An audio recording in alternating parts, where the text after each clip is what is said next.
महाराष्ट्रात भरपूर नोकऱ्या आहेत, पण मराठी मुलांची काम करण्याची मानसिकता नाही. बिहारी महाराष्ट्रात येतात, मुंबईत येतात, काम करतात, मेहनत करतात. असं कौतुक केलंय महाराष्ट्रातलेच पाणी पुरवठा मंत्री गुलाबराव पाटील यांनी.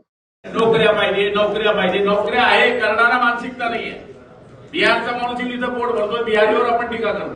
तुमच्या मराठी माणसाला बीकॉम झाला ना, शेतीचा ना, वावराचा ना, घरचा ना, शेती नोकरीचा. कोण म्हणतं काम नाही? काम आहे, करण्याची मानसिकता नाही. हे मंत्री महाराष्ट्रातले आहेत, पण यांना कौतुक बिहारच्या तरुणांचं आहे.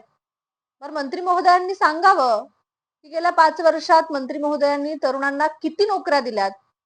तिकडे पुण्यामध्ये एमपीएससीचे विद्यार्थी अभ्यास कमी आणि आंदोलन जास्त करतायत. त्यांचे प्रश्न सोडवले का मंत्री महोदयांनी?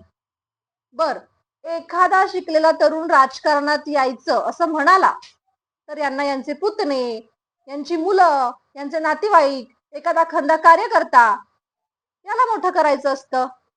म्हणजे तरुण राजकारणात येऊ शकत नाही, नोकरी हे देणार नाहीत आणि वर्ण तरुणांवरतीच बोट ठेवणार की नोकरी करण्याची त्यांची मानसिकता नाही. आणि वरून ते असे सुद्धा म्हणालेत की बघूया, झाले नाराज तरुण तर होऊ देत, 4 वर्षांनी निवडणूक आहेत. म्हणजे तुम्ही तरुणांचा वापर फक्त निवडणुकांपुरताच करताय आणि आश्वासनं देऊन फक्त मतं घेताय. आणि हे सगळं झाल्यानंतर तुम्ही महाराष्ट्रातल्या तरुणांबद्दल असं बोलताय.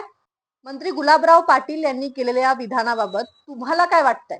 कमेंट बॉक्समध्ये नक्की सांगा.